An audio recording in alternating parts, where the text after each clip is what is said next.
सर्वे भवन्तु सुखिनः, सर्वे सन्तु निरामयाः, सर्वे भद्राणि पश्यन्तु, मा कश्चित् दुःखभाग् भवेत्। वर्तमान समय अत्यंत विषम, विकट और विपरीत है, क्रूर है। कोविड नामक वैश्विक महामारी से संपूर्ण भारत, विश्व त्राहि त्राहि है। कोरोना नामक क्रूर यह राक्षस न जाने कितने अपनों को निगल गया और न जाने कितने अपनों को निगलेगा, अपना ग्रास बनाएगा, यह कहना बहुत मुश्किल है।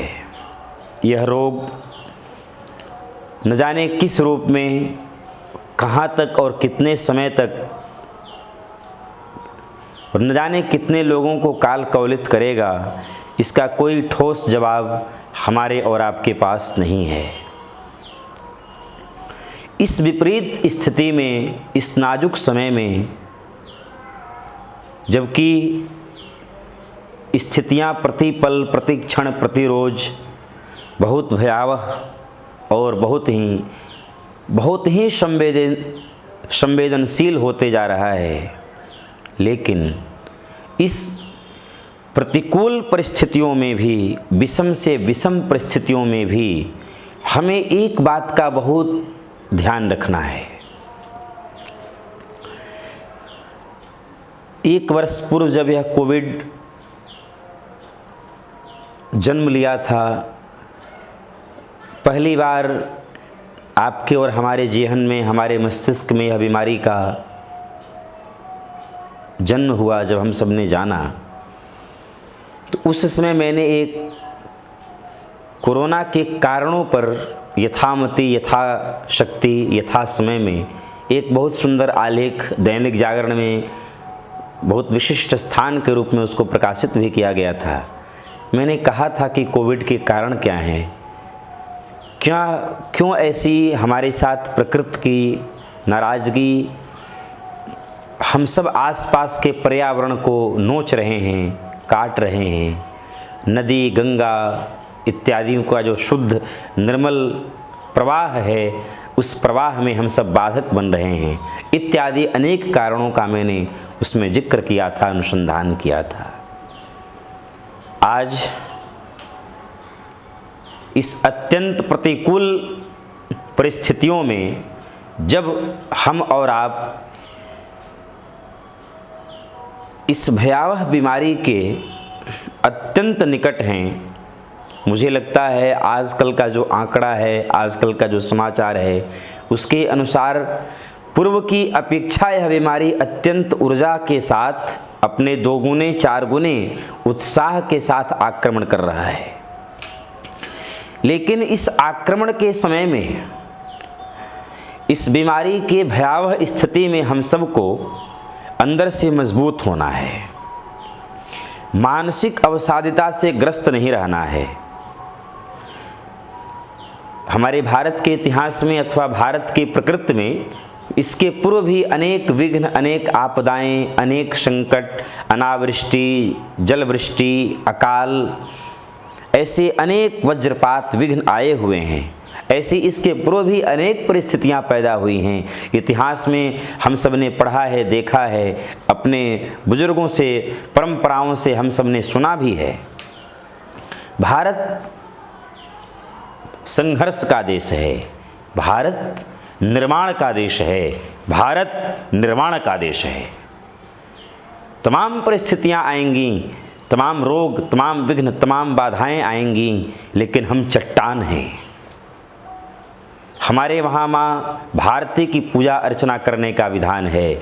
हम सब तुलसी की पूजा करते हैं, अशोक की पूजा करते हैं। आम के पल्लव के बिना, गाय के गोबर के बिना अनुष्ठान पूर्ण नहीं माना जाता है। हम ऐसे संस्कृति के संवाहक हैं।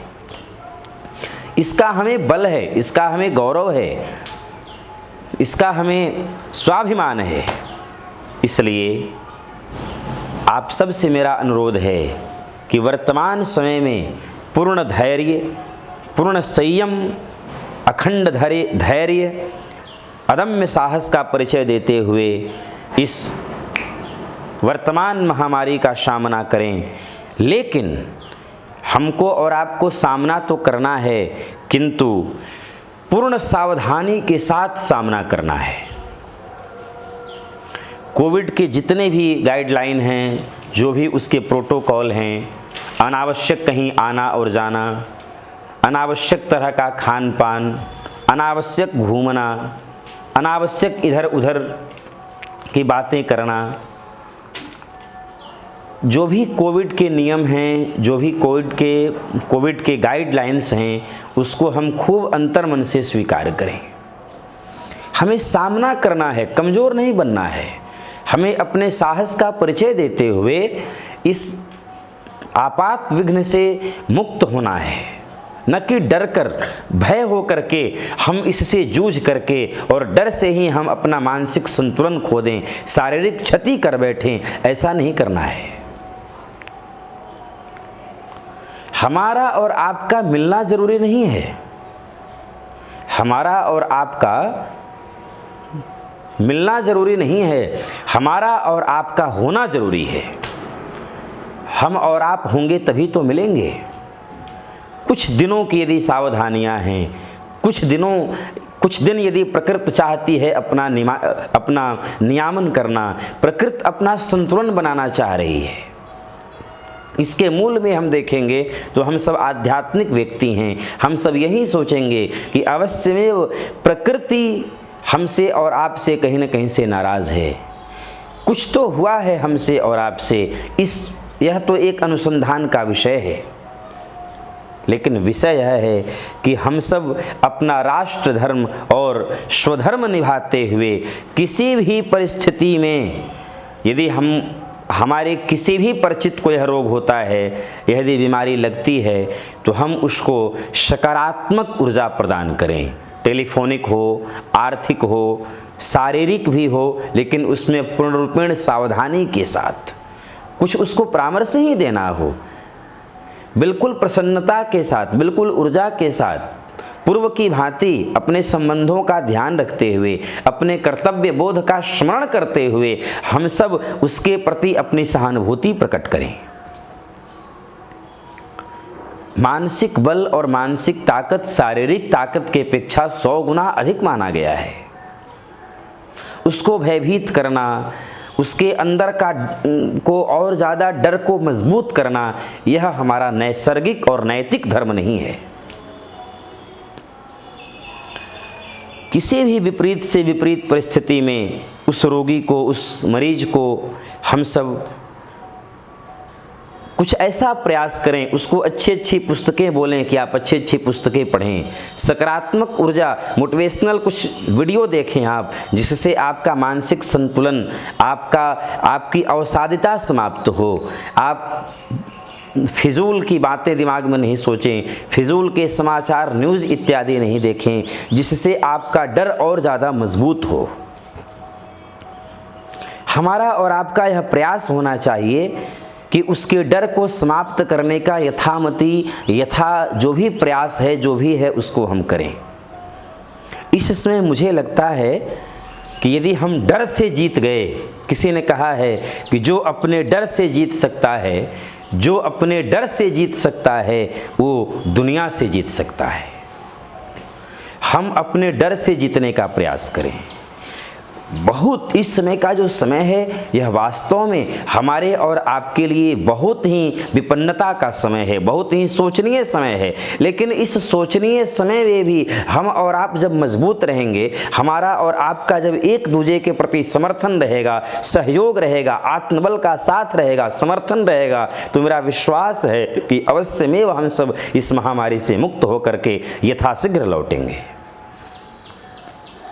लेकिन भयभीत करना, उसके दिल दिमाग में अन्य नकारात्मकता पैदा करना, यह हमारा और आपका दायित्व तो नहीं है। उसके साथ दूरी बना लेना, अपने प्राण बचाना, यह एक मानव धर्म नहीं है, मानवीय संवेदना नहीं है। हम सहयोग करने के बहुत सारे साधन हैं। सहयोग करने का साधन यह नहीं है कि उसके वहाँ जाएं, उसके साथ में रहें, तभी ही सहयोग संभव है। सहयोग करने के बहुत सारे विकल्प हैं, प्रकल्प हैं।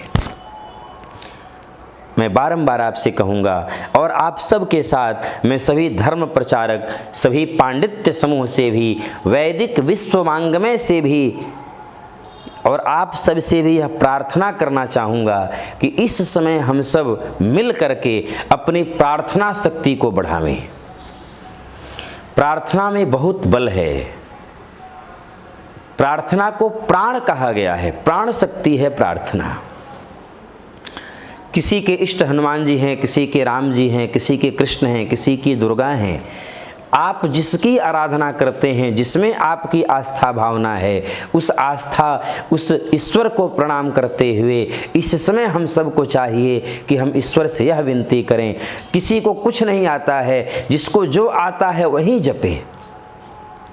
कोई जो है दुर्गा सप्तशती का रोगा न शेषा न पहंस तुष्टा रुष्टा तु कामान शकला न अभिष्टान, इस रोग निवारण मंत्र का जप करें। तो कोई राम रक्षा स्तोत्र का पाठ करें, कोई हनुमान अष्टक का पाठ करें, कोई बजरंग बाण का पाठ करें। श्रीमद् भागवत के अंतर्गत प्राप्त नारायण कवच इस समय के लिए अमोघ कवच है। और किसी को यदि कुछ नहीं आ रहा है तो मैं कहूँगा नासै रोग हरे सब पीरा, जपत निरंतर हनुमत वीरा।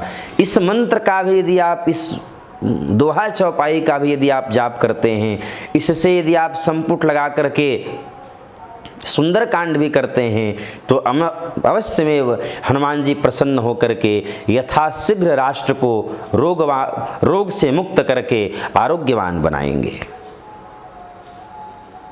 दुर्गा सप्तशती के 12वें अध्याय के 8वें श्लोक में एक मंत्र प्राप्त होता है, उपसर्गान शेषांतु महामारी समुद्भवान।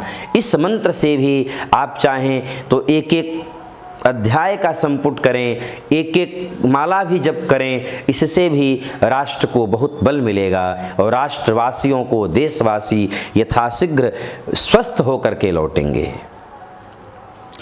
भगवान नाम का आश्रय लें। वर्तमान समय में भगवान नाम बढ़ावें, भगवान नाम का आश्रय लें। व्याकुल नहीं होना है, घबराना नहीं है। अपने अदम्य साहस के साथ, अपने पूर्ण ऊर्जा के साथ इस वर्तमान समय का सदुपयोग करते हुए सावधानी के साथ सामना करना है। नाम संकीर्तनम यस्य सर्व पाप प्रणाशनम, प्रणामो दुख शमन स्तम नमामि हरिम परम। श्रीमद् भागवत का अंतिम श्लोक है यह। प्रणामो दुख शमन स्तम नमामि हरिम परम। भगवान नाम के प्रभाव से समस्त प्रकार का आधि व्याधि दुख दरिद्र सदा सर्वदा के लिए नष्ट हो जाता है। दुख शमन, दुख का निवारण हो जाता है, दुख का शमन हो जाता है। इसलिए कुछ नहीं करें तो हरे राम राम राम हरे हरे, श्री कृष्ण गोविंद हरे मुरारे, राम रक्षा स्तोत्र का पाठ करें। जिसकी जिसमें रुचि हो उस अपने स्वरुचि के आधार पर स्वरक्षणार्थ और राष्ट्र रक्षणार्थ, केवल अपने ही रक्षणार्थ नहीं, उस जप, उस माला, उस विधि विधान को राष्ट्र को भी संकल्पित करें, राष्ट्र को भी समर्पित करें।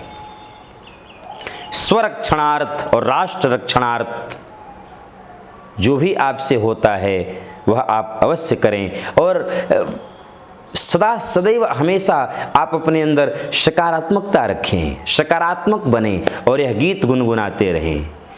शाम के बाद आएगा सवेरा, शाम के बाद आएगा सवेरा, दूर हो जाएगा सब अंधेरा, दूर हो जाएगा सब अंधेरा। पाँव फूलों पे रखने से पहले, पाँव फूलों पे रखने से पहले कांटों पर चलना पड़ेगा। निश्चित रूप से प्रकृति हमसे और आपसे कुछ न कुछ करवाना चाह रही है। कोई एक बड़ा कुछ न कुछ अविस्मरणीय घटना का यह संकेत है। हम क्यों नहीं ऐसा सोचें? पाँव फूलों पे रखने से पहले कांटों पर चलना पड़ेगा। बिना कांटों की प्राप्ति के लिए बिना कांटों को छुए स्पर्श किए हुए फूलों की प्राप्ति करना असंभव है। हम सदा सर्वदा सकारात्मक बने, सकारात्मक सोच रखें। शाम के बाद आएगा अंधेरा, दूर हो जाएगा सब अंधेरा। सवेरा आएगा। यह अंधेरा बहुत दिन का नहीं है। अंधेरा है क्या? जब तक सूर्य उदय न हो तब तक अंधेरे का अपना साम्राज्य रहता है। स्वतंत्र रूप से अंधेरे का अपना कोई साम्राज्य नहीं है, कोई अस्तित्व नहीं है। जैसे ही सूर्य की लालिमा का उदय हुआ, प्रकट हुआ, त्यों ही अंधेरा गायब हो जाता है। जिस क्षण जिस पल हमारी और आपकी प्रार्थना भगवान सूर्य नारायण सुन लेंगे, भगवान हम सबके इष्ट देव सुन लेंगे, उसी क्षण आरोग्यमय सूर्य का उदय होगा और यह महामारी सदा सर्वदा के लिए नष्ट हो जाएगा। लेकिन वह आरोग्यवान सूर्य तब उदय होगा जब हम सब मिल करके एक साथ पवित्र भावनाओं के साथ, पवित्र मन से होकर हम जब एक साथ भगवान का स्मरण करेंगे, प्रकृति और सनातन परंपराओं के प्रति पूज्य आदर का भाव रखेंगे, अपने बुजुर्गों के प्रति, अपने माता पिता के प्रति, अपने सनातनियों के प्रति, अपने सनातन संस्कृति सभ्यताओं के प्रति जब हम आदर भाव रखेंगे, अवश्य में इस महासंकट से हम सब मुक्त होंगे। ऐसा हमारा विश्वास है, ऐसा हमारा मानना है। आत्मबल से बड़ा कोई बल नहीं होता है। हमारे और आपके जीवन में यदि आत्मबल है तो अवश्य में हम सब अपने आत्मबल के सहारे, अपने मनोबल के सहारे, कैसे भी आपदा हो, कैसे भी विपदा हो, हम सब स्वस्थ होकर लौटेंगे। लेकिन दूसरों को हतोत्साहित करना, दूसरों को भयभीत करना, यह हमारा और आपका धर्म नहीं है, यह हमारा और आपका नैतिक मूल्य नहीं है, नैतिक कर्तव्य नहीं है। हमारा और आपका यह कर्तव्य है कि आसपास सकारात्मकता का प्रकाश फैलाएं, सावधानी सजगता का दिया जलाएं। यही वर्तमान समय में राष्ट्र धर्म है, स्वधर्म है। अंधेरी रात में उजाले का जरिया तो बनो, अंधेरी रात में उजाले का जरिया तो बनो। अगर सूरज नहीं बन सकते तो दिया तो बनो, अगर सूरज नहीं बन सकते दिया तो बनो।